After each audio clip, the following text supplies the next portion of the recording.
Muy buenas, soy Marcos Vázquez y hoy hablamos sobre terapias hormonales aquí en Radio Fitness Revolucionario. Para ello tengo la suerte de contar con la doctora Marimer Pérez, que es obstetra y ginecóloga y también fundadora del centro WOMER. Empezamos hablando de la menopausia y de las distintas hormonas sexuales de la mujer, incluyendo la testosterona, y pasamos después al tema principal de hoy, que son las terapias hormonales.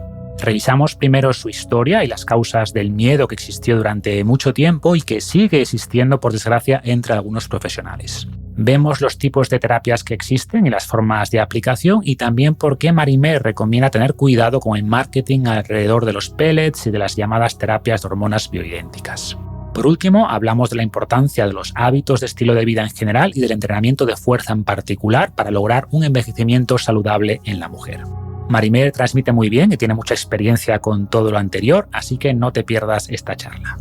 Antes de empezar, os recuerdo a nuestros patrocinadores. Hoy quiero hablaros de Coffee Café y We Botanics. Coffee Café ofrece cafés de especialidad de gran calidad de las grandes regiones del mundo y podéis empezar con el pack de degustación que permite probar varios de ellos. También han sacado a la venta un pack de cold brew que reconozco que nunca lo había preparado, pero desde que lo probé hace unas semanas me he aficionado también al café frío, lo guardo en la nevera y es una opción ideal ahora para el verano. Podéis ir a Coffee Café, deletreo koficafe.com, y con el código FR10 tendréis un descuento del 10% en todos los pedidos.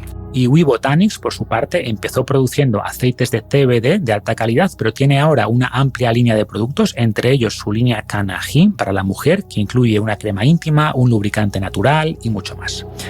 En su página webotanics.com, deletreo WEBOTANIX, también tendréis un descuento del 10% con el código FR10. Y ahora sí, damos la bienvenida a la doctora Marimer Pérez.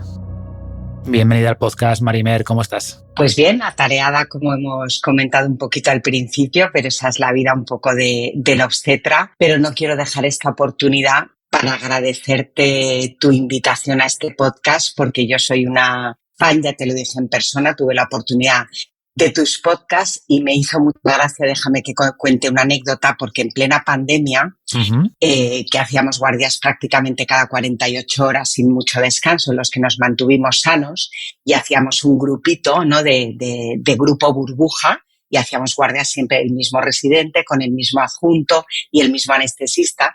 Recuerdo que me tocó una residenta que estaba intentando iniciarse en esto de correr, Marta, y me acuerdo perfectamente que me dijo: oye, Mer, me está volviendo loca unos podcasts de un tío que te pega mogollón, que se llama Fitness Revolucionario. Tú imagínate. Qué bueno. Es que tienes que escucharle. Yo le dije, no, si yo ya hace tiempo que lo Me suena. suena. Lo sabía. Te pega mucho y me hizo mucha gracia. Ese fue mi primer contacto real, que dije, ostras, pues si dicen que me pega va a ser que es verdad. Así que fíjate, desde lo remoto que estamos, porque en diferentes ciudades, diferentes tal, ya me vinculaban a esa asociación un poco tuya, lo cual, pues bueno, para mí es todo un placer. Qué bueno, no tenía ni idea. Gracias por contar la anécdota y me encanta que me sigan profesionales médicos, ¿no?, que tengan también esa mirada más amplia y sobre todo que sean ejemplos, porque, por supuesto lo importante es lo que sabes y cómo trabajas con los pacientes, pero creo que el ejemplo también importa. Y una cosa es que le digas a una paciente, yo qué sé, tienes que entrenar fuerza, y otra cosa es que vea que tú lo haces y que eres el reflejo de eso, ¿no? Así que, bueno, de verdad, gracias también por eso. Y bueno, parece que estamos entonces conectados desde antes de conocernos, pero nos conocimos ya físicamente cara a cara hace poco en un evento con Telva, en el Teatro Goya, donde Elsa Punset hacía de maestra de ceremonias, y creo que lo que más interés le generó, bueno, a ella y al público, a la audiencia en general, fue tu intervención sobre las terapias hormonales. El minuto de gloria que me dejaron, ¿eh? Sí, exacto, tus 2 minutos de gloria, porque no estaba previsto, no era parte del evento, fue una consulta casi personal en voz alta de la propia Elsa, y comentabas ahí que por desgracia se siguen viendo estas terapias con recelo, con miedo incluso, ¿no? Y por eso me parecía interesante hablar, profundizar con una experta como tú. Pero para empezar, me gustaría preguntarte cómo podemos definir la menopausia y a qué edad suele ocurrir. Pues mira, la menopausia se entiende, pero realmente malentendida, como la última regla, la última menstruación que tiene una mujer. Pero realmente por menopausia, la definición que tenemos los ginecólogos sería el cese de la actividad ovárica a determinada edad, Y nosotros como síntoma lo identificaríamos cuando una mujer, le diríamos que está entrando en la menopausia, cuando lleva 12 meses sin menstruación, un año entero. Eso tiene sus matices porque realmente, como ves, la menopausia no deja de ser una etapa más de la mujer en la que sí, como característica o como denominador común, hay un cese de esa actividad ovárica en la que los ovarios han dejado de tener folículos y, por tanto, han dejado de producir hormonas. La edad media aquí en España es de 51 años y es muy importante para todas las que nos estén escuchando que desde los 45 años hasta los 55 se considera una menopausia fisiológica, es decir, es normal que a esa edad acontezca esta situación. Sin embargo, y también es muy importante, yo creo, recalcar que cualquier, que ahora tiene un nombre, intentamos que la nomenclatura sea un poco más amable y ayude a interpretar a las mujeres lo que está sucediendo. Hablamos, antes era una menopausia precoz, ahora lo llamamos insuficiencia ovárica prematura, para hacer entender que sucedió antes de lo que tocaba y no primaria, que pareciera que es un fallo propio del cuerpo orgánico. Entonces, bueno, esas serían las diferencias y sí que es muy importante porque esas mujeres, por ejemplo, de 40, 42, 38, que las hay, el componente psicológico es fundamental y te puedes imaginar que atroz. Es muy importante, hablando del tema que hablamos hoy, de terapia hormonal, que tengan claro que en ellas son particularmente beneficiosos el uso de estas hormonas, porque ahí sí que estamos sustituyendo, que eso lo vamos a hablar en una de tus preguntas, una función, porque el ovario ha dejado de funcionar, es decir, hay una glándula endocrina, que no deja de ser el ovario, tiene una función endocrina, no solo reproductora, de la cual no nos podemos olvidar, y ha cesado su función antes de lo que le tocaba, con las repercusiones que todo eso podría conllevar. Y ahora te preguntaré sobre eso, pero como primera reflexión, que es una etapa normal, como dices, y es una etapa larga, considerando que la esperanza de vida en España es de 86 años en la mujer. Exacto. Son más de 35 años en menopausia. Un tercio. Un tercio, sí, casi tanto como con la regla, ¿no? Entonces es muy importante, exacto, que hablemos de ello y luego además Marcos llama mucho la atención y te digo como mujer, y así no, que haya tantísimas unidades, o se hable tanto de la etapa menstrual, tú que llevas mucho tiempo en redes, hay muchas divulgadoras de ciclo menstrual, de cómo afrontar la menstruación, no te digo ya, y yo como experta en esto también, de acompañamiento al embarazo, a la lactancia, al posparto, hay como mucha comprensión, mucha avidez porque esas mujeres sean entendidas, para validar al final esa etapa y los sentimientos que ella conlleva, y sin embargo de menopausia hay un vacío que estamos intentando llenar porque habrá mujeres que no seamos madres, como digo muchas veces, porque no podamos o porque lo que sea, pero a la menopausia, si el universo provee esa longevidad, llegaremos todas. Entonces yo creo que es muy importante cada vez que haya más espacios para poder hablarlo. Sin duda, sin restarle importancia a todo lo anterior, obviamente, pero aumentando la visibilidad de esta fase, que es lo que va a unir al final a todas las mujeres que vivan suficiente, que por suerte son la inmensa mayoría a día de hoy. Claro, piensa que lo que hablábamos no es restarle importancia porque prácticamente todos los hospitales hoy en día tienen unidades de atención particular a los embarazos, unidades de embarazos de alto riesgo, embarazos y diabetes, o sea que lejos de querer decir eso, pero sí poner eso, lo que dices tú, esa guindita. Pues hablemos un poco, si te parece, ya a nivel hormonal, qué ocurre en estos 12 meses previos a menopausia, hablemos de las hormonas femeninas principales y los efectos que tienen para entender después los síntomas que suelen experimentar las mujeres con la llegada de esa menopausia. Bueno, las hormonas más conocidas que secreta el ovario serían los estrógenos y la progesterona.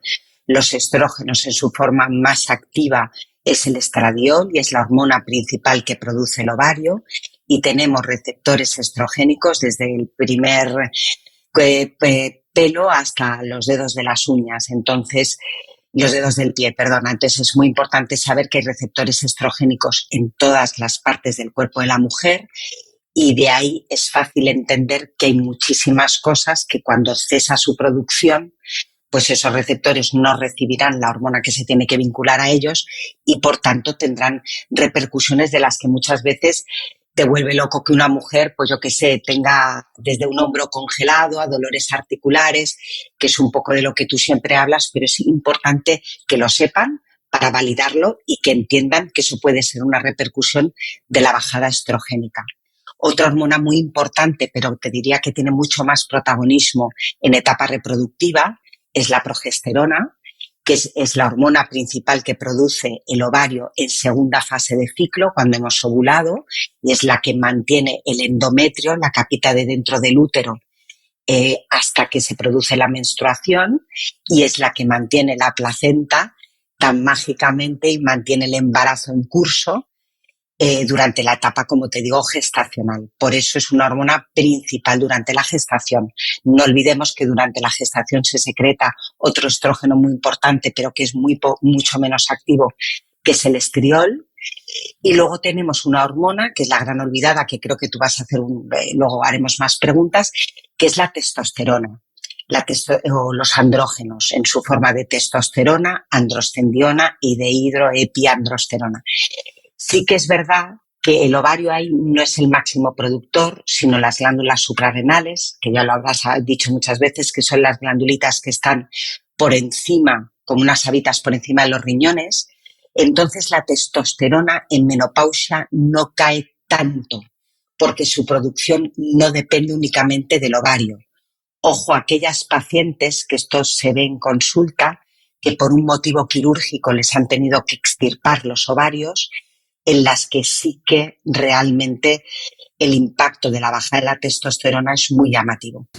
Después quiero preguntarte sobre la testosterona, que suele ser la gran olvidada cuando hablamos de las hormonas sexuales femeninas, pero también en la mujer juega un papel importante y de hecho las mujeres tienen más testosterona que estrógenos, en términos absolutos, no mucho menos que el hombre obviamente, pero tiene también esta hormona su papel. Exacto. Pero antes de hablar de eso, quería preguntarte sobre el impacto de la reducción de todas estas hormonas que tienen receptores por todas partes del cuerpo, como explicabas, incluyendo el cerebro. Muy importante. Y creo que podríamos diferenciar entre síntomas visibles o que se sienten de manera inmediata, ¿no? Sofocos, insomnio, de los síntomas que no se notan quizás de manera tan clara, tan inmediata, pero que son muy peligrosos con el tiempo, ¿no? Osteoporosis, más riesgo cardiovascular. ¿Cuáles destacarías aquí en ambas categorías o cuáles son más comunes? Yo te diría, sobre todo, así como en la práctica médica, la verdad que la suerte de hacer muchas visitas también te hace ver cuáles son por los que las mujeres más consultan. Gracias a Dios, también te digo, estamos hablando ya por fin de que la menopausia no son solo unos sofocos, ¿no? Sino que son muchas más cosas y te llamaría mucho la atención y te diría que es muy frecuente que una mujer cuando entra en perimenopausia, y yo te explico mi propia experiencia, que creo que lo puede acercar y si puede ayudar a que mujeres se identifiquen, yo no tengo ningún problema en contarlo. Antes de que te cese la menstruación, muchas veces notas muchos cambios emocionales y viene una de las primeras cosas que te cuentan, incluso antes del cese de la menstruación, es que tú empiezas ya a no notarte la misma a nivel de, yo te diría, de habilidad, de memoria. En las reuniones tienden a olvidárseme las palabras. Yo ahora en los podcasts, si se me olvida algo, aprovecho y lo digo porque de verdad me pasa. Y yo era una tía con una memoria, y me dicen que aún la tengo, pero no lo mismo. Y yo me lo noto y solo una se sabe cómo responde ante ciertos estímulos. Y emocionalmente el vaivén es impresionante. Es que no te reconoces. A mí esta frase la he experimentado y te lo dicen, Mer, es que no me reconozco. Entonces hay muchos síntomas que tienen relación con la bajada de progesterona. Empezamos por decir que la primera hormona que abandona la fiesta es la progesterona en perimenopausia. ¿Por qué? Porque los ciclos ya no son ovulatorios. Como hemos explicado, ya empieza a agotarse los folículos que de forma inexorable se van a ir agotando cada mes y entonces la progesterona nos empieza a fallar. Y ahí aparecen los primeros síntomas de insomnio, inestabilidad emocional. La progesterona te da mucha sensación de calma y te notas más ansiosa, más irascible, tienes menos paz interior.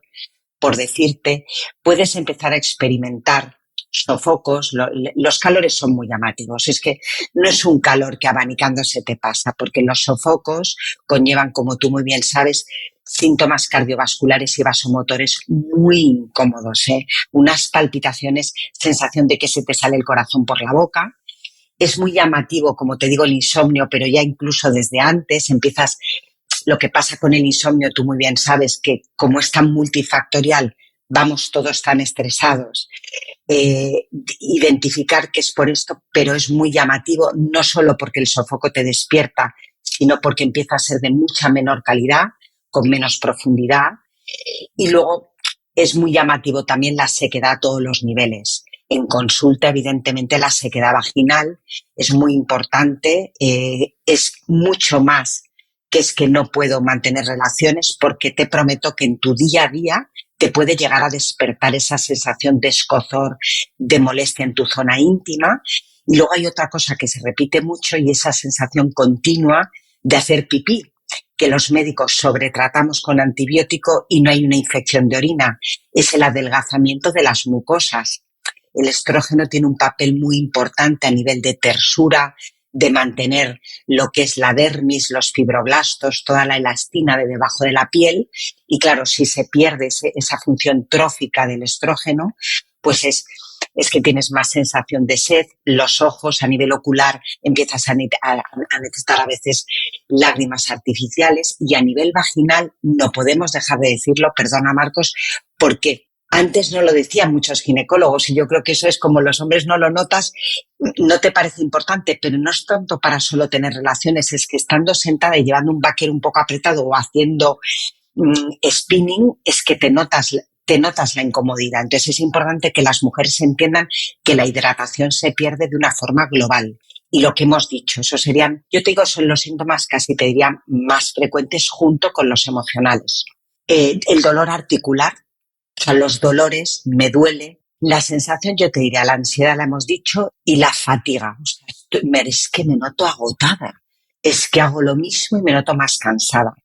Yo no quiero entrar porque no acabaríamos en muchos otros síntomas, porque es que hay más de 200, otros muchos, pero quizás son más las nutricionistas o vosotros que estáis más metidos en actividad física los que más os cuentan por la distribución, la diferente distribución de la grasa corporal. Y fíjate ahora esta barriga que no me la quito. Otra queja muy frecuente es como lo mismo, entreno lo mismo, ahí tenemos que puntualizar tú y yo, pero no me adelgazo. Claro, nuestro metabolismo, y ahí ya entramos en los que no vemos, se ralentiza mucho por la falta de estrógenos. Se empieza a producir una resistencia fisiológica por la etapa, una resistencia a la insulina, que, ojo, tenemos que decir que sucede en otras etapas vitales de la mujer, ¿verdad, Marcos? Una de ellas es el embarazo, otra de ellas es el gran conocido síndrome de ovario poliquístico, que las pobres están con una resistencia a la insulina y un síndrome metabólico desde bien jovencitas, y otra etapa es la menopausia, y de ahí la importancia del músculo. Entonces, lo hablaremos de eso. Los que no se notan son los que a mí más me preocupan, que sería la desprotección del sistema cardiovascular. El estrógeno en pared arterial, en pared de los vasos, tiene un factor protector frente a la placa de ateroma, la formación de la placa de ateroma, y eso nosotras no lo vamos a ver, pero eso es así cuando caen los estrógenos. Y de ahí la importancia de detectar estos síntomas de forma precoz. Sobre el cerebro, el efecto neuroprotector antiinflamatorio del estrógeno no solo es porque lo digan los papers, es que si te miras los escáneres, o sea, los tags, los cortes de escáneres cerebrales de algunas neurocientíficas que empiezan a hacer mucho ruido acerca de esto, te vuela la cabeza lo que cambia el cerebro en esta etapa, como en otras etapas de salud femenina. Y luego el otro gran qué son los huesos y los músculos. Tú bien sabes que la masa muscular no cae en menopausia, cae antes. La sarcopenia se produce en torno a los 35. No quiero que se nos asusten, pero es así. Y el pico de masa ósea, la pérdida más acusada, es en los 5 primeros años de menopausia. Esto es importante que lo digamos, porque eso no lo vamos a notar. Ese dolor de huesos no es la osteoporosis. La osteoporosis es la densidad mineral de esos huesos que no se miden. Dolor no da dolor muchas veces, y cuando debuta ya es una fractura. Totalmente. Y por complementar lo que comentas, ¿no? Hablabas, por ejemplo, de ese cambio en la redistribución de la grasa que tiende a acumularse ahora más en la zona abdominal, visceral, y esta grasa es más peligrosa, o sea, causa más inflamación, más riesgo cardiovascular que la grasa más de glúteos y muslo, ¿no? Entonces, no es solo un tema estético, sino de salud.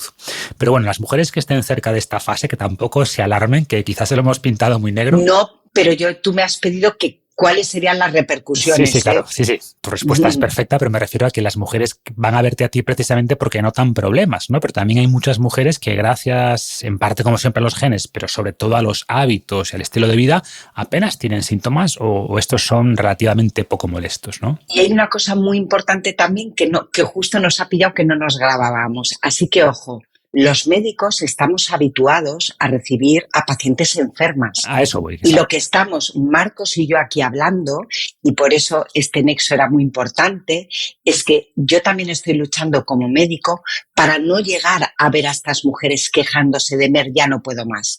Yo no quiero que consultéis a la ginecóloga o al ginecólogo o al especialista cuando ya no podéis más. Es importante que nos escuchéis para no llegar a eso. A eso se llega. Y antiguamente era lo que estábamos habituados a ver, pero os prometo, y eso se me pone la piel de gallina de emoción, porque las mujeres empiezan a venir antes para decir, ¿cómo me puedo preparar para que esto no me pase? O si me pase, sea más llevadero y lo pueda integrar dentro de mi día a día. Y es posible. Exacto, por eso quería dar ese mensaje también de esperanza, sí, total, ¿no? Porque hemos hablado de todos los posibles problemas que son reales y que los ves a diario, pero la menopausia no es tampoco una condena y puede ser una etapa súper bonita de la vida de la mujer, ¿no? Sí. Y después hablaremos de algunos hábitos importantes para ayudar a que esto sea así, pero como decía al principio, hoy quiero que nos centremos sobre todo en las terapias hormonales, porque si esos problemas que comentas son causados por la pérdida de las hormonas, es lógico pensar que si recuperamos niveles normales, pues vamos a revertir en parte esos síntomas, ¿no? Y la primera pregunta es sobre el nombre, porque se habla de terapias de reemplazo hormonal, de optimización hormonal, sustitutiva. ¿Cuál sería el término más correcto? ¿Es todo lo mismo? Mira, es muy importante que entiendan un poco que sí que es todo lo mismo, porque al final no deja de ser, hay dos cosas que yo creo que son muy importantes. Es muy importante entender que la palabra terapia, no quiero que suene a que es una terapia, no deja de ser una herramienta médica, es una medicación como tal que utilizaríamos los ginecólogos o los endocrinos para reemplazar o para no tanto reemplazar, y por eso el término correcto en menopausia sería terapia hormonal de la menopausia. ¿Por qué? Porque no nos tienen que reemplazar nada. Es decir, antiguamente en el Paleolítico y no hace mucho, las mujeres no experimentaban la menopausia porque morían. Entonces, curiosamente, los ovarios son casi de los pocos ya sistemas endocrinos que no están programados para esta longevidad. Ese es el tema, no es que a nosotras nos falle algo que cae, sino que los ovarios estaban programados para esas mujeres que vivían, pues poco menos que tenían los hijos a los 14 y entre los 30 y los 50 morían. Y es así. Somos una sociedad que ahora está experimentando la menopausia en muchos años y por eso el término correcto sería terapia hormonal de la menopausia. Sería una herramienta médica que podemos prescribir los médicos para ayudar a paliar esos síntomas, para tener niveles más óptimos, como ha comentado Marcos, que podrían ayudarnos a que esas consecuencias a largo plazo no fueran tan llamativas, como está claro que pueden llegar a prevenir la osteoporosis, ayudarnos también con la enfermedad cardiovascular y a protegernos del padecimiento de un Alzheimer precoz. Por tanto, tenemos que ponerlos otra vez en la palestra porque lejos queda la dosis, los medicamentos que se usaron antaño y en los que estaban basados los estudios y las conclusiones que se sacaron en esa época. Es importante profundizar en esto que comentas para entender la historia reciente y la reticencia que todavía existe de parte de algunos médicos, ¿no? Porque no son terapias nuevas, tuvieron un boom quizás en los años 80, 90 y de repente, tras el estudio de Women's Health Initiative en el 2002, se frena de golpe, ¿no? Se reducen a la mitad los tratamientos, básicamente de la noche a la mañana. ¿Qué pasó aquí y qué nos puedes contar sobre este estudio? Yo creo que es muy importante, pues eso, mencionar que cuando una herramienta es una herramienta médica es muy importante que esté pautada, indicada, ¿no? Y que no es el chocolate para todos, ¿no? ¿Y qué pasó en esos años 90 gloriosos, por decirlo así? Pues que en Estados Unidos nos encontrábamos con una tasa de cumplimiento o de adhesión a este tipo de hormonas de casi un 80% de la población. Estás estupenda, lo asociaban a sentirse más jóvenes, etcétera. Entonces, claro, los médicos en aquel momento, en el 93, iniciaron este estudio en Estados Unidos, consiguieron adherir a más de 160.000 mujeres, ¿de acuerdo? Y ahora te contaré los entresijos de esto, ¿vale? 160.000 mujeres son muchas mujeres.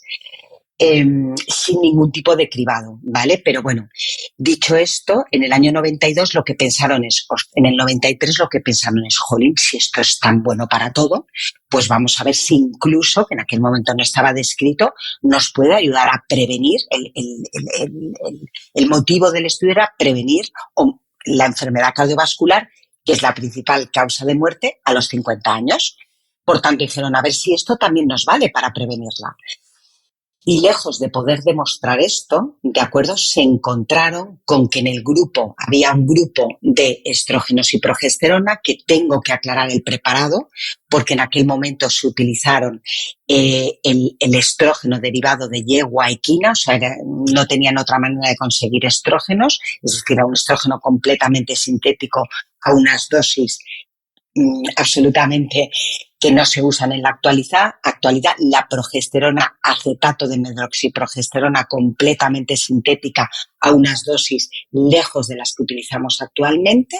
Estaba ese brazo con ambos, un brazo que solo utilizaba estrógenos, lo digo porque en este brazo todos los hallazgos fueron beneficiosos curiosamente, y un brazo placebo que no utilizaba nada. ¿Qué encontraron? Que en el 2002, famoso año en el que se publicó, tuvieron que suspender este estudio por el aumento de casos de cánceres invasivos de mama, esto hizo mucho daño, y de mayor incidencia en contra de lo que se pensaba de enfermedad cardiovascular. Ojo, cuidado, aquí hay un tema muy importante que hizo mucho daño, y es que los medios de comunicación se hicieron eco de estos resultados. Salieron en torno a 130 portadas en las revistas más importantes de Estados Unidos, sin que la comunidad científica, porque a mí me dicen esto y digo, un momento, ¿puedo leer a ver qué ha pasado? O sea, tendría que haber habido una reunión, un comité científico que pudiera haber evaluado eso antes de sacarlo al público. No se pudo dar. Y a posteriori, y analizando los resultados, Marcos, te lo voy a comentar rápidamente y lo vas a entender.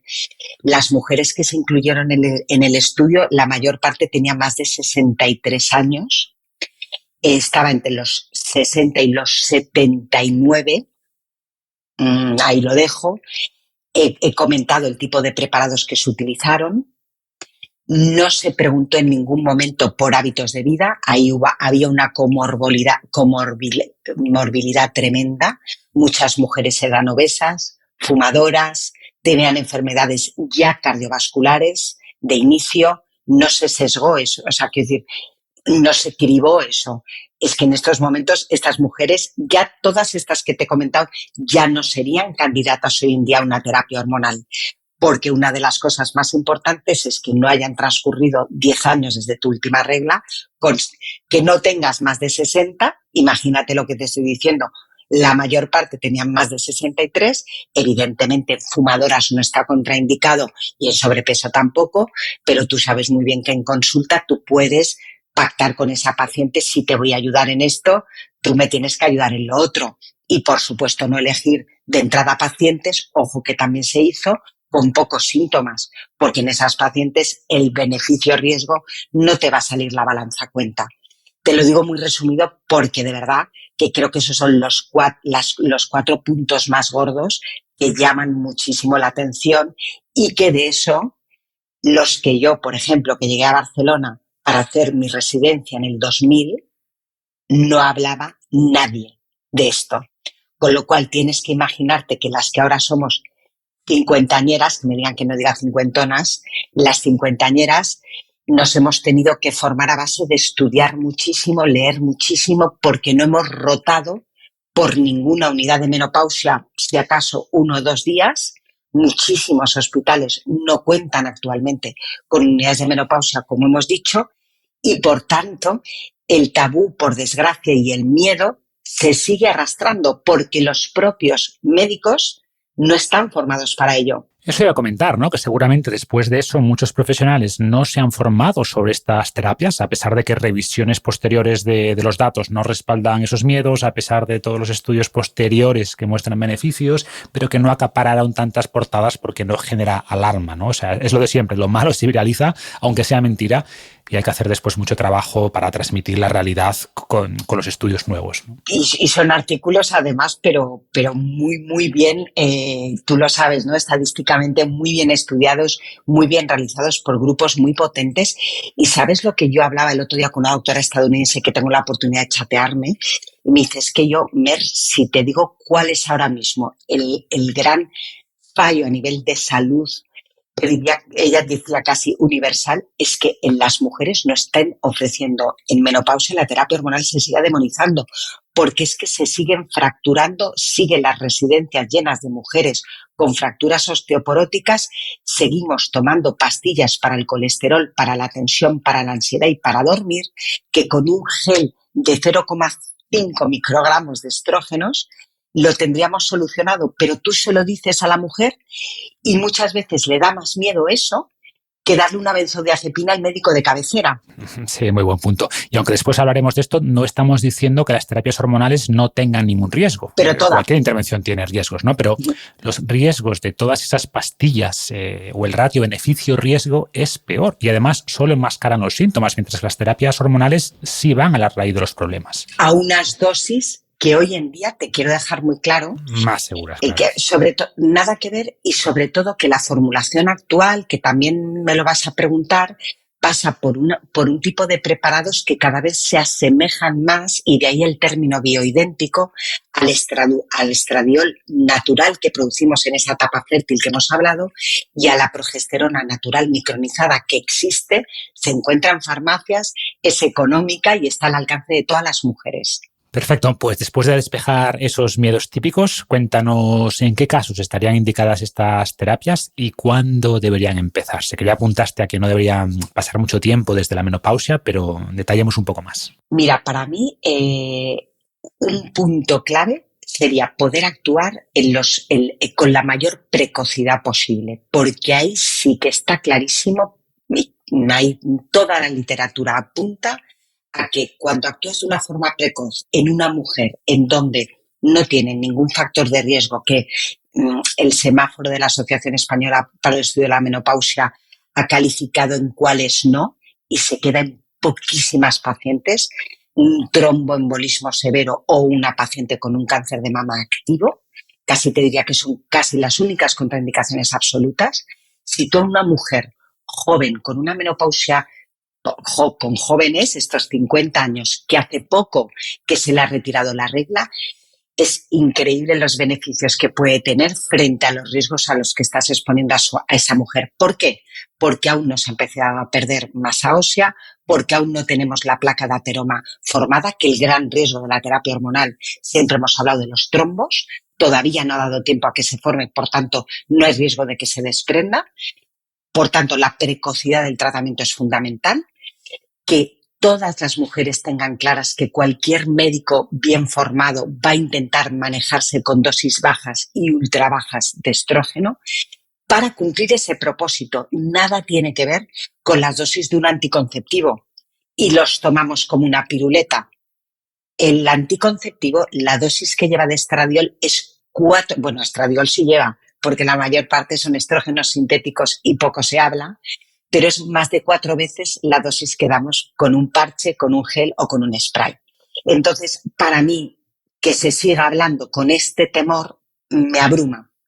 Y luego hay otra cosa, y esto sí que con esto acabo este apartado. Una mujer en donde está claramente indicado, y te diría que hasta es una mala praxis si no se la ofrecen, es aquella mujer que hemos hablado de la insuficiencia ovárica primaria, con una menopausia de 40 a 42 años, porque ahí esa mujer, imagínate a qué edad, empieza a perder masa ósea y empieza a peligrar su riesgo cardiovascular y su riesgo de Alzheimer precoz. Ahí el beneficio-riesgo está clarísimo, ¿no? Está descrito hasta la disminución de muerte por cualquier causa, dando estrógenos. Lo pone que está muy bien que sepáis que la Asociación Española para la Menopausia tiene unas menoguías, lejos de hacer propaganda, porque esto es la Asociación Española para el Estudio de la Menopausia, es una serie de ginecólogos que se curran mucho este tema, y hay unas menoguías para mujeres abiertas al público, muy facilitas, que tienes el apartado de insuficiencia ovárica primaria, la osteoporosis, el síndrome genitourinario, está muy bien. Perfecto, pues pondré los enlaces en las notas del episodio. Y pasando a la práctica, ¿cómo es el proceso? ¿Se pauta en base a niveles hormonales, en base a síntomas, una combinación? Bueno, tú ya sabes mucho porque diriges muy bien la pregunta. Mira, realmente, y me lo preguntaron el día este de la longevidad, estar con tantas analíticas en esta etapa puede llevarnos a confusión, porque ¿sabes qué pasa? Que hasta que realmente no ha cesado la actividad ovárica, los estrógenos no caen y te puedes encontrar con estrógenos altísimos porque ya el invitado, primero que sepa que es la progesterona, ya se ha ido de la fiesta, no está contrarrestando el efecto estrogénico y te salen unos estrógenos de 200 y cometer el error, entre comillas, de ver esa cifra y decir, ay, pues no la voy a tratar todavía. Es que se han de tratar los síntomas. Eso está dicho por todas las sociedades científicas. Si una mujer padece síntomas, se han de tratar los síntomas y siempre empezando, respondiendo a tu pregunta, por la mínima dosis eficaz. Hay dos conceptos muy importantes en lo que nos manejamos los médicos, que es la mínima dosis eficaz, hablamos sobre todo del estradiol, y el periodo, la ventana de oportunidad de la que hablábamos. Es muy importante que entendamos que esta terapia hormonal se ha de utilizar sobre todo y principalmente en los 10 primeros años de la menopausia. Y si a mí me preguntas, idealmente los 5 primeros. Ahí, claramente, lo das con total seguridad. O sea, no es, creo que me explico bien. O sea, lo estás pautando sabiendo que esa mujer va a salir por la puerta, se va a encontrar mucho mejor y encima lo que ella no está viendo ahora ni está notando, se lo voy a proteger. Con lo cual, eso que quede claro. Y ahora tenemos la dispensación, pues está la terapia sistémica, es decir, que a base de pastilla, que eso afectaría a todo el cuerpo, que para mujeres con un mal cumplimiento terapéutico, que se toman el estradiol o se ponen la cremita y se les olvida la progesterona, lo tienes en combinación de pastilla. Y luego, lo que tiene más variabilidad de cómo ponerse es el estradiol, que lo puedes poner en formato de crema, en formato como de spray, hay gel, hay un anillo vaginal que dura 3 meses y todos ellos, quiero dejar claro que llevan estradiol, es decir, sintéticamente elaborado porque se ha tenido que hacer en un laboratorio para que en farmacia se pueda vender con una caducidad razonable y tenga una estabilidad, pero se puede conseguir estradiol idéntico al que producimos nosotras, y la progesterona se suele dar oral porque ayuda con el sueño, si se tolera bien a nivel gástrico, se da por la noche. Entonces, ¿qué pasa? Mi miedo es que muchas cuando llegan y empiezan, es que el problema es que me pongo el spray, no me acuerdo y empiezas, porque es muy importante que la mujer entienda que estas dos hormonas tienen que ir de la mano, porque la progesterona se da para que el estrógeno no sobreestimule esa capa que hemos hablado, que es el endometrio. Si no contrarrestamos el efecto del estradiol sobre el endometrio, ahí sí que podríamos producir un daño mayor y producirse esos sangrados que no tocan, incluso llegar a producir una hiperplasia endometrial. ¿Y hay alguna diferencia o beneficio en el estradiol oral versus tópico? ¿Es exactamente igual? Mira, no, te diré que si la mujer se habitúa al estradiol tópico, sabemos que los efectos secundarios, sobre todo a nivel de trombos, son mucho menores. Es decir, hay una mayor indicación en esas mujeres. Y no pasa por el sistema digestivo. Efectivamente. La absorción se produce directamente a través de piel y el hígado, que es el gran metabolizador de todo. En pacientes que han tenido un hígado graso, que no deja de ser, no es una contraindicación o algún problema hepático, no lo sobrecargas.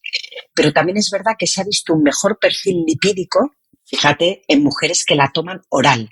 Entonces, ahí te tienes que mover porque las dosis actuales de la terapia oral son muy bajitas. Hay ahora mismo preparados orales con 1 miligramo de estradiol y 0,5, que es un poco igual al parche. Eso antes era impensable. Pensad que los anticonceptivos llevan más de 2 miligramos. Lo digo, by the way, y normalmente no es estradiol. Uh-huh. ¿Y cómo es después el seguimiento médico? ¿Cada cuánto tiempo? ¿Y se marca un plazo o una vez que empiezas es ya para toda la vida? Mira, yo creo que lo importante es un acompañamiento cercano, sobre todo en los primeros 6 meses, primer año, porque como ahora tenemos tantos preparados, es muy importante que todas las que nos escuchen sepan que se puede hacer bastante a la carta, no customizado, como hablan de los pellets, que es que usan unas palabras ahí tan medidas para que te lo pongas, Luego ¿no? te preguntaré de los pellets. Sí, claro. Pero realmente podemos ajustar mucho dosis. Entonces, como vamos a empezar por la mínima dosis, yo siempre digo, empecemos por aquí. Y si tú ya vas bien, porque la mujer en consulta, yo ya le estoy diciendo que empiece con ejercicio. Yo ya le estoy diciendo que el descanso es muy importante. Yo ya le estoy diciendo que empiece por quitar el azúcar. Dentro de lo que habla una mujer, yo no voy a hablar solo de la terapia hormonal. De nada vale ni tomarse solo el brócoli, ni hacer sentadillas o tomarse solo el estrógeno. Todo tiene que ir en conjunto. Entonces, muchas veces, con muy poca dosis, si la mujer empieza a hacer ejercicio de fuerza, tú sabes que emocionalmente va a estar mejor. Tú sabes que aunque estés con poco estradiol, el hueso empieza a estar más protegido. Entonces, no hace falta ir a mayores. Yo creo que tenemos que empezar a menores, mínima dosis eficaz, y además empodera mucho, si me permites, no sé si esa es la palabra, pero te anima mucho como mujer el saber, pero vamos, como ser humano, que la salud está en tus manos y que tú puedes hacer por encontrarte mejor. Entonces yo siempre les digo, esto que te doy es una ayudita, es una negociación para que ahora que estás pasándolo tan mal, o estás con estos calores, por ejemplo, que es muy llamativa la mejoría, y ahí es donde me las gano, que digo yo, sé que esos calores van a desaparecer, empezarán a descansar, entonces apuntarán al gym. Mi objetivo es ese, es que les valga sobre todo de muleta para que instauren esos cambios y esos hábitos saludables. Tú me preguntabas, realmente toda esta seguridad de la que hablamos se ha demostrado sobre todo con 5 años de duración. Pero ahora ya todo el mundo, ya te hago de spoiler, está hablando de que no debería haber una edad de finalización porque cada año, que es cuando debería, hasta ya te respondo también a esa pregunta, no tenemos que hacer más revisiones a la mujer en menopausia, pero sí tenemos que decirle que tiene que venir a vernos cada año. Si viene anualmente y reevalúas el riesgo, o ya has tenido algún episodio trombótico, evidentemente algo que le haya sucedido que contraindique el tratamiento, podemos continuar con él. Idealmente 5 años. En mujeres con una menopausia precoz, una insuficiencia ovárica, sí que siempre se le aconseja hasta la edad media intentar llevarla hasta esos 50 para no colocarla con ninguna desventaja frente a la mujer que ha tenido una menopausia precoz. Una menopausia fisiológica, perdón. Está claro. Mencionabas el tema de los pellets, ¿no? De estas terapias hormonales bioidénticas, todo este marketing. ¿A qué se refiere esto y en qué se diferencia de lo que nos has explicado hasta ahora? Bueno, aquí ya sabes que el hate va a salir. Siempre, y mira, siempre. Que yo tengo una cuenta light, pero me he metido, como dice mi compañera Matilde Gómez, que tiene un excelente vídeo sobre menopausia. Vamos a despertar el nido de las serpientes y lo vamos a despertar y sabemos que lo estamos moviendo, pero es que había que moverlo. Porque ¿sabes qué pasa? Los pellets, que están muy bien, o sea, es una opción más de suministrar hormonas, pero es que hablemoslo igual de hormona, el mismo miedo, o es hormona que hormona bioidéntica, y esa bioidéntico os he explicado que también se puede conseguir en la farmacia. Lo que marca realmente la diferencia es que no están regulados por la industria farmacéutica, que luego tienes a toda esta gente que te dicen que casi que mejor. Yo discrepo, las sociedades científicas discrepan, porque nada que salga en la industria farmacéutica y se venda en una farmacia ha tenido que seguir, y eso yo creo, Marcos, lo sabes, unos controles de calidad enormes. Los estudios que se han hecho están basados en ese tipo de formulación, en ese tipo de medicación, y esa seguridad de la que hablamos tan contundentemente es en base a unos artículos y unos estudios que se han hecho con ese tipo de preparados. Entonces, ¿Qué pasa? Ahí hay un vacío que te lo cuento y además va en contra de lo que digo, pero sí que es verdad, y tú me lo vas a preguntar, que qué pasa con la testosterona. Y es ahí donde los pellets nos ganan el terreno. Los pellets no deja de ser un dispositivo, sobre todo aquí en España lo introducen, en América tienen, en Estados Unidos tienen otras formas, pero aquí está muy de moda un pellet de testosterona que te insertan en la grasita del glúteo con una liberación sostenida, de acuerdo, durante meses, ¿vale? Y lleva testosterona. ¿Qué pasa? Nosotros como ginecólogos andamos detrás desde hace mucho tiempo de que saquen una forma de testosterona, sobre todo en crema, porque la oral no nos da ninguna seguridad en salud femenina, hablando de mujer, para poderla formular y de tal manera que a la mujer se pueda beneficiar también del efecto de la testosterona. El pellet, al llevar no lleva progesterona, tienes que, por otro lado, suplementarte con progesterona.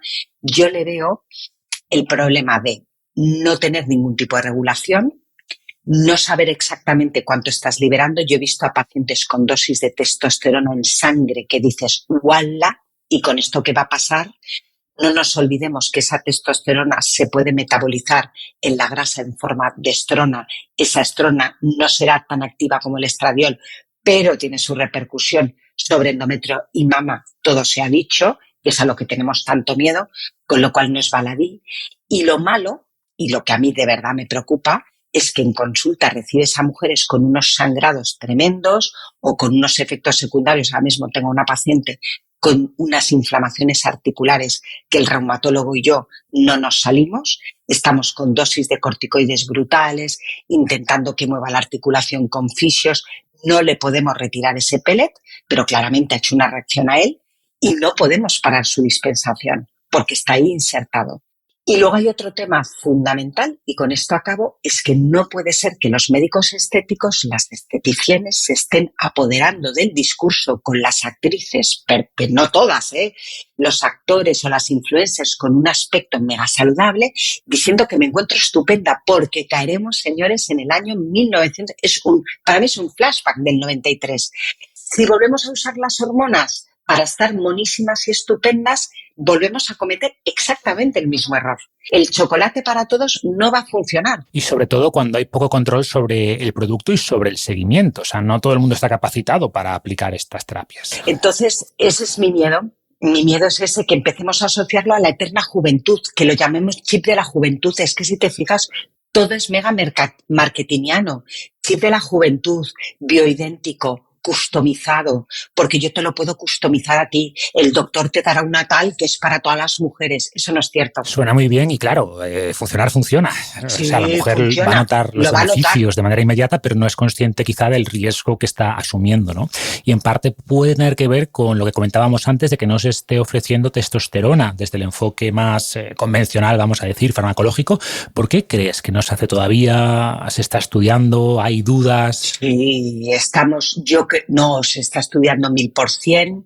Yo creo que aquí hay un sesgo de género. Yo creo que aquí los científicos como que un poco se han olvidado pues de esa parte más quizá de la libido, piensa que hasta ahora hemos estado olvidadas en muchas otras facetas y realmente pues se ha olvidado el importante impacto que tiene la testosterona en el ánimo, en la energía, en la masa muscular, en la libido. Y entonces yo creo que de momento lo han considerado como temas secundarios, pero el ruido que se está haciendo no va a pararse. Entonces los veteranos, sé que por suerte tenemos a muchos doctores que han seguido prescribiendo con la fórmula de testosterona que sí que está comercializada para el hombre. Estaban probando con 1/7 de la dosis, me consta, además llevan años haciéndolo y monitorizando mucho a la mujer a nivel de síntomas, como te digo, pues el que no tenga más vello, que no le cambie la voz. Yo he visto auténticos, se ve, acné, claro, todo eso te encuentras muy bien, pero tiene esos efectos secundarios. Yo creo que el siguiente paso, y llegará, porque ahora hay DHEA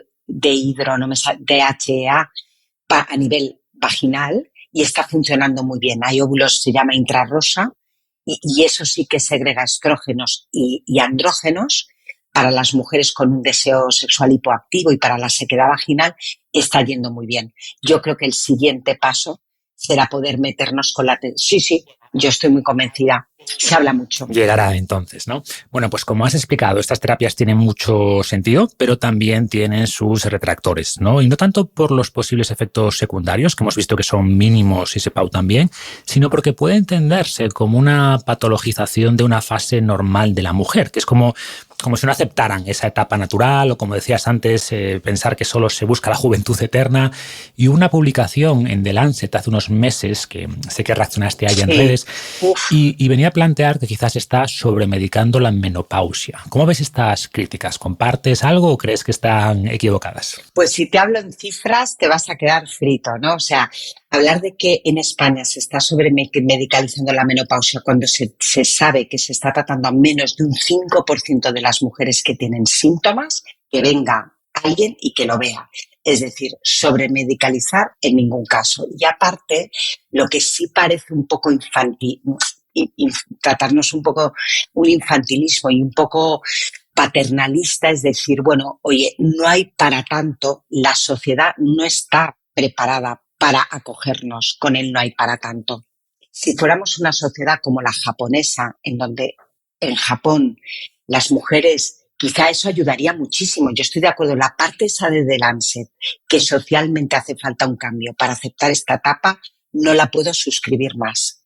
Estoy completamente de acuerdo. El problema es que los referentes que tenemos actuales, las mujeres en Occidente, son las que circulan por la red carpet de Hollywood y son mujeres que se niegan a envejecer.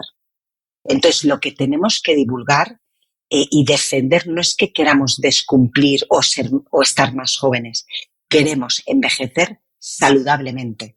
Nadie está hablando de medicalizar. Yo de verdad invito a todos los que lo dicen que convivan con sofocos continuos, intenten dar una conferencia, intenten dormir o tener una reunión con compañeros de trabajo o hacer una cesárea o un procedimiento quirúrgico con algo que te quema y tienes que parar. O sea, es que hay síntomas muy invalidantes. Entonces, evidentemente es una etapa más de la vida, pero cuando una mujer no para de sufrir, tendremos que abrazarla y ofrecerle, como mínimo, ofrecerle y explicarle que existe tratamiento.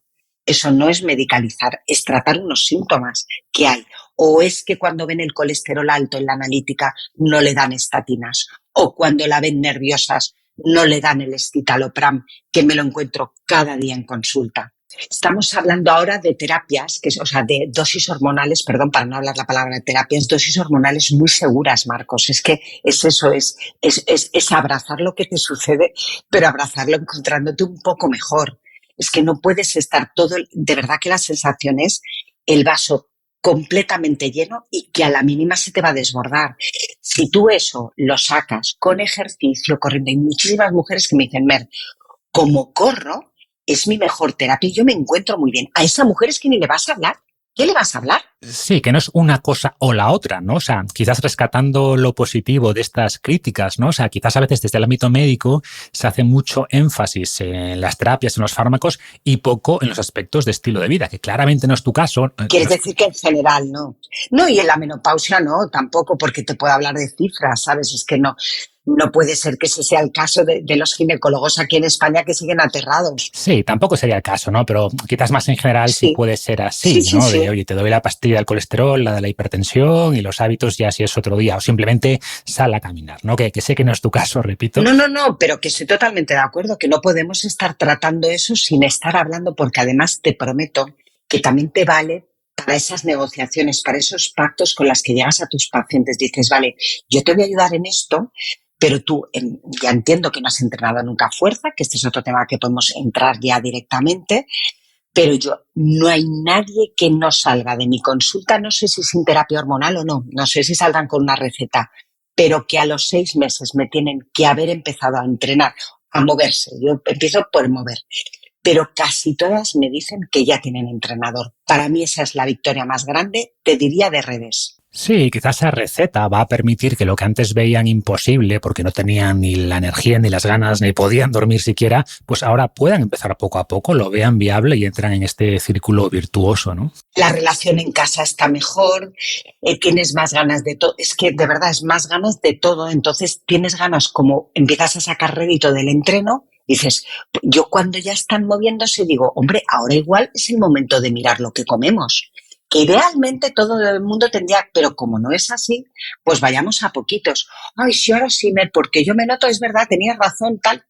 Pues empezamos a quitar el azúcar, a reducir, que muchas mujeres, Marcos, ya vienen con la lección muy aprendida. O sea, este mensaje para todas las que nos escuchen, se están intentando informar muy bien. Eso no es alarmarse, es cuidarse de una forma sostenible. Yo creo que en eso estarás de acuerdo conmigo, sostenible en el tiempo, que ya bastante duro es ser mujer, perdóname, con todas las fluctuaciones hormonales que tenemos, cuando eres cíclica y cuando no eres cíclica porque no las tienes, como para encima tener todo esto lleno de tareas a hacer y ahora ayuna, ahora duerme, y las pantallas, la luz azul, la crema por la noche, el no sé qué, métete en hielo. Dices, bueno, a ver, ¿cómo lo hago? Sí, habla mucho del principio de Pareto, ¿no? De empezar por las cosas que van a tener un gran impacto en tu salud y después quien quiera profundizar, quien sea más friki y quiera profundizar en otras 1000 cosas, pues adelante, pero entendiendo que lo importante es esto que estamos comentando, ¿no? Comer bien, dormir suficiente, moverse en general y entrenar fuerza en particular, ¿no? Y ya para terminar, pues quería preguntarte justamente sobre esto. Me encanta que le des tanta importancia al entrenamiento de fuerza y, por ejemplo, se habla mucho de osteoporosis, pero osteoporosis y sarcopenia van de la mano y de hecho la sarcopenia o la pérdida muscular empieza antes que la pérdida de hueso y el antídoto contra ambos es el ejercicio de fuerza. Ya has explicado por qué es tan importante, pero me gustaría que nos des un ejemplo o que nos cuentes cómo lo aplicas, cómo lo haces en tu caso. Yo te quería decir, y te leo los datos de la AEM, ¿vale? De la osteoporosis en España, para que un poco, porque se habla poquísimo, escribí un artículo hace poco y dijeron, ay, wow, sí, fíjate. Tú fíjate, el 80% de todas las fracturas que se producen en mujeres de más de 50, no estamos hablando, son debidas a la osteoporosis. Se estima que la osteoporosis afecta al 35% de mujeres españolas mayores de 50 y hasta 52, más de la mitad en mayores de 70. Es un tema que tenemos que hablar. Y después de una fractura de cadera, sobre todo a partir de cierta edad, el riesgo de mortalidad en los siguientes años se dispara. Es como un tercio. Un tercio, efectivamente. Y el poderte levantar de un sofá, el poder tener el reprise al caerte, de poner una muñeca, es muy importante cuando envejeces. Entonces, bueno, ¿cómo lo llevo a cabo? Pues como puedo.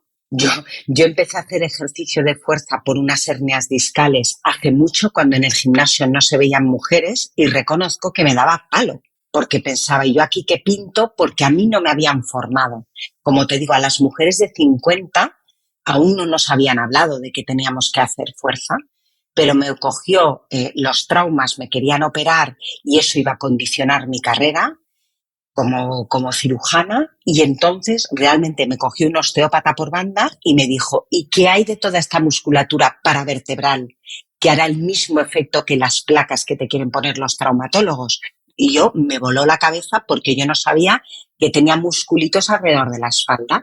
Empecé a entrenar y te digo, lo primero que empecé a notarme es sobre todo más animada. En menopausia te prometo que para mí es la mejor terapia cuando no estás, porque de repente te coge un mal rollo que no sabes por qué, tú misma no lo entiendes, no estás para explicarlo, y cuando sales del entreno estás mucho mejor.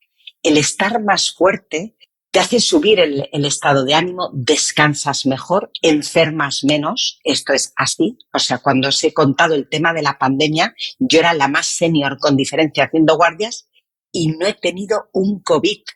Y lo he tenido cerca. Me decían los residentes, no te coge porque estás todo el día corriendo, no paras. Era una broma que me hacían, pero es verdad que no podemos negar que las personas que entrenan y que tienen músculo tienen un mejor sistema inmune. Es así. Y luego, pues el reprise que te digo, cuando te caes te protege. Esta pérdida de masa ósea que se va a producir de forma inexorable porque cumplimos años, si tenemos un buen músculo, y ya por no hablar de esas cosas que tanto les preocupan, Marcos, cuando una mujer te dice que no pierde peso, se le olvida que no es cuestión de hacer 3 clases de spinning seguidas y sudar. Es que tiene que tener músculo para activar ese metabolismo. Eso lo puedes decir tú. Sí, sí, el músculo es un tejido metabólicamente caro que gasta más energía en reposo que la grasa y eso es una ventaja importante que a veces se exagera, ¿no? No gasta muchísimo más simplemente por tener ese músculo. No es que ahora puedas comer todo lo que quieras por tener más músculo, pero gastas más energía, combates esa ralentización metabólica que explicabas antes, pero la diferencia metabólica viene sobre todo cuando usas ese músculo, cuando entrenas, ¿no? Y no solo gastas más energía, sino que mejoras la regulación de la glucosa en sangre, porque el músculo es un gran repositorio de glucosa. Es el mejor sensibilizador a la insulina. Exacto. La resistencia a la insulina se eleva también en la menopausia y contribuye a muchos de los problemas que nombraste antes. Y además, importante, te vas a ver mucho mejor, que muchas mujeres tienen miedo todavía de ponerse muy musculadas. Te vas a poner como el increíble Hulk. Exacto, no va a pues pasar. Que me miren a mí, que muy Hulk no parezco. Te vas a ver mejor y luego además ese mito de que cuando entras en el gym, esto le pasa, eso yo entiendo, no son tus oyentes, pero sí mis pacientes. La mujer de 50 que nunca ha entrenado tiene que quitarse ese miedo y ese tabú a que cómo me verán el entrenador, que suele ser un tío joven y motivado, o sea, lo que quiere es verte mejor, no le importa las mallas de última generación que lleves, vete y entrena, o sea, ni te preocupes porque el que está fuerte en el gym está tan concentrado en ponerse su cinturón, en cambiar su pesa, en esos cascos que me llevan, que además suelen ser educadísimos y te ayudan un montón. Yo lo digo por experiencia propia. Y cuando me dicen que no tengo tiempo, yo les digo, ¿y yo? Eso es cuestión de prioridades. Esto es un tema de que ya no vale solo con tomarnos una pastillita. Tenemos que tener claro que el entreno tiene que formar parte de nuestro hábito de vida si queremos llegar a los 86 y poder abrir un bote de mermelada y poder apoyarnos cuando nos caemos y levantarnos del sofá. Genial, Mer, pues lo dejamos aquí. Creo que hemos hecho un repaso muy completo y muy necesario de estas terapias y sobre todo de cómo estar más saludable a cualquier edad y especialmente porque eres ejemplo de todo esto. Así que gracias de verdad y hasta la próxima.